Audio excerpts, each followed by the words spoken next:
Olá, muito bom dia, seja bem-vindo, que Deus o abençoe nessa manhã. Vamos nos unir a milhares e milhões de pessoas que a cada manhã se levantam ao redor do mundo para poder estudar um capítulo da Palavra do Senhor.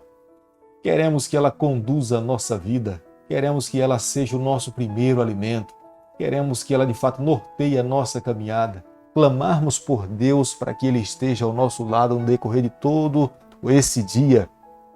Os nossos problemas, as nossas lutas, os nossos anseios, nós vamos depositar todos nas mãos do Senhor, confiando, crendo que Ele de fato estará ao nosso lado em todo momento. Quero convidá-lo, vamos iniciar com uma parte da palavra do Senhor, o Salmo capítulo 64, o verso 9 e o verso 10, que diz o seguinte: E todos os homens temerão e anunciarão as obras de Deus, e entenderão o que Ele fez. O justo se alegra no Senhor e nele confia. Os retos de coração, todos se gloriam.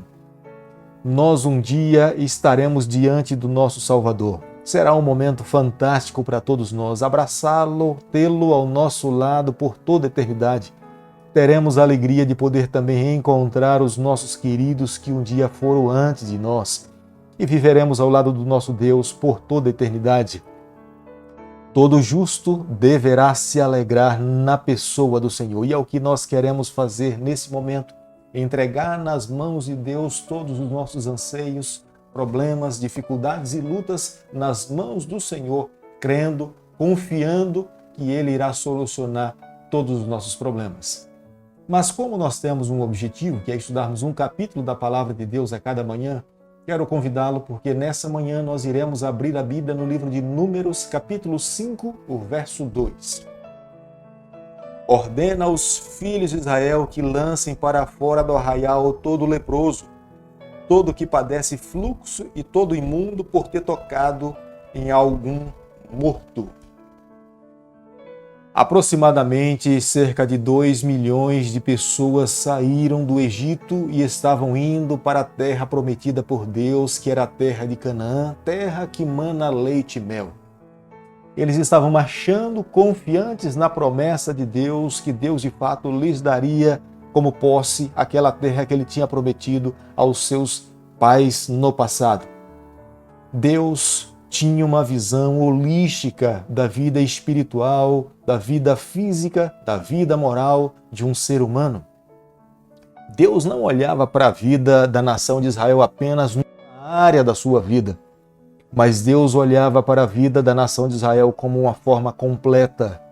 E nós podemos ver através das ações de Deus, através da palavra de Deus, dos 5 primeiros livros que nós temos estudado, nós podemos entender que Moisés, inspirado pelo Senhor, recebendo a revelação de Deus, ele coloca aqui nesses livros a vontade de Deus para que os seus filhos no passado pudessem entender qual era a vontade de Deus e para nos nortear também nos dias em que nós estamos vivendo. Deus não pode ser aplicada apenas numa área da vida. Vida com Deus envolve oração, estudo da Bíblia, cuidarmos da nossa saúde, cuidarmos dos nossos relacionamentos e cuidarmos também da nossa vida moral. Tudo isso faz parte da vida religiosa e era isso que Deus estava ensinando para a nação de Israel.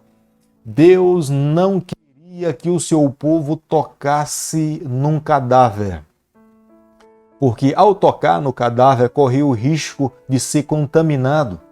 E se alguém fosse contaminado e voltasse para o acampamento, a enfermidade poderia se alastrar para todas as outras pessoas que compunham a nação de Israel e, consequentemente, seria uma epidemia dentro da nação dos israelitas.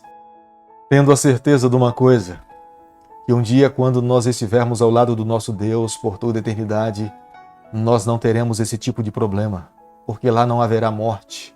Lá não terá decepção nem tristeza. Todos nós viveremos para todo sempre. Portanto, ninguém terá uma lei que vai lhe impedir para tocar no morto, porque morto ali, cemitério ali, não haverá. O livro de Números, capítulo 5, o verso 6, diz o seguinte: Dize aos filhos de Israel: Quando homem ou mulher cometer algum dos pecados em que caem os homens, ofendendo ao Senhor, tal pessoa é culpada. Nós sabemos que alguém pode diretamente pecar contra Deus. E essa pessoa deve ir diretamente ao Senhor, abrir o seu coração, confessar o seu pecado, pedir perdão, e a palavra de Deus é enfática que Ele nos perdoa. Mas quando nós ofendemos ao nosso semelhante, nós também estamos ofendendo a Deus. Ele estava deixando muito claro isso aqui na sua palavra. Quando nós magoamos alguém, quando nós ferimos os nossos semelhantes, as pessoas que estão ao nosso lado, nós também estamos ofendendo a Deus.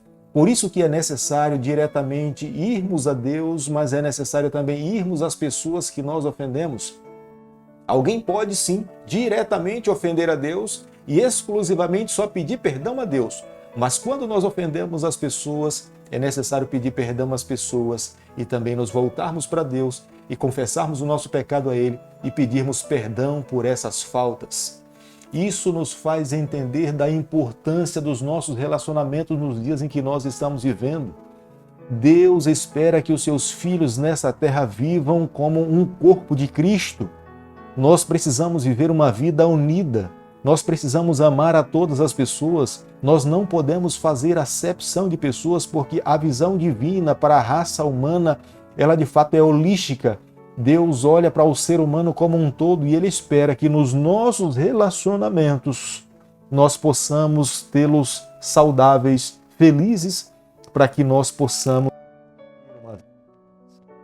Números capítulo 5, o verso 12, diz o seguinte: Fala aos filhos de Israel e dize-lhes: se a mulher de alguém se desviar e lhe for infiel.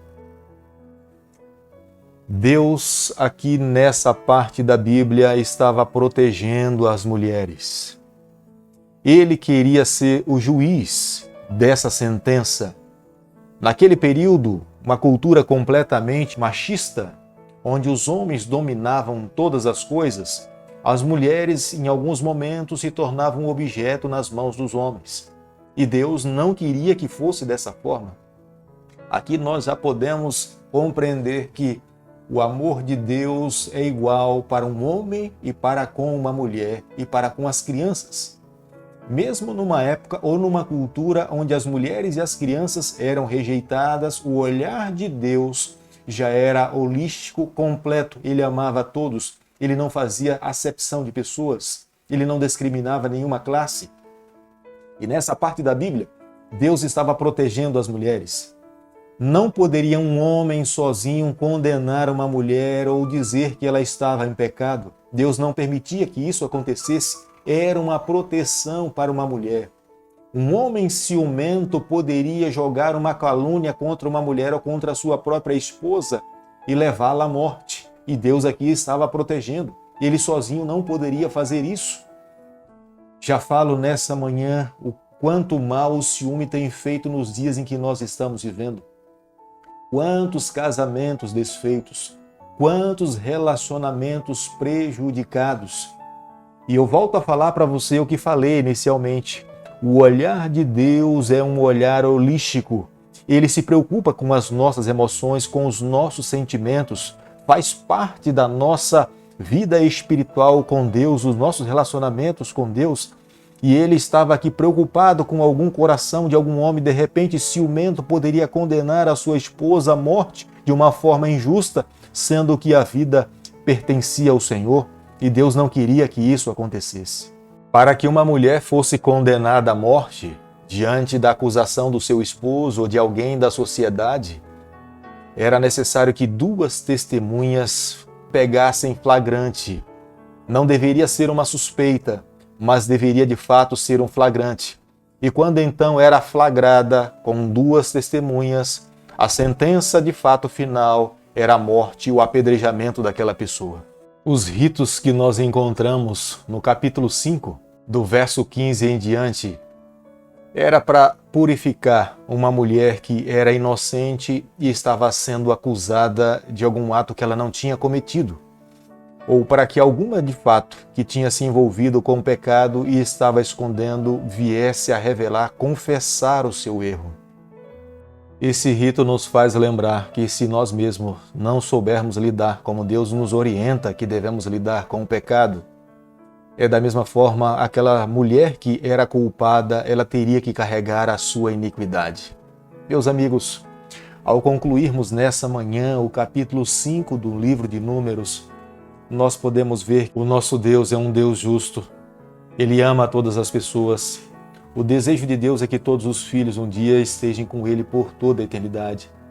Mas somos nós que temos em nossas mãos o direito de vivermos uma vida livre. Quanto mais nos aproximamos dos capítulos finais da história do planeta Terra, nós sentimos a necessidade de buscarmos mais a Deus, de estudarmos a Sua Palavra, de estarmos em comunhão com o nosso Salvador, de permitirmos que os nossos relacionamentos nessa terra sejam os melhores e mais saudáveis possíveis, que as nossas emoções sejam conduzidas e norteadas também pela Palavra do Senhor. Nós não podemos menosprezar essa parte da nossa vida espiritual.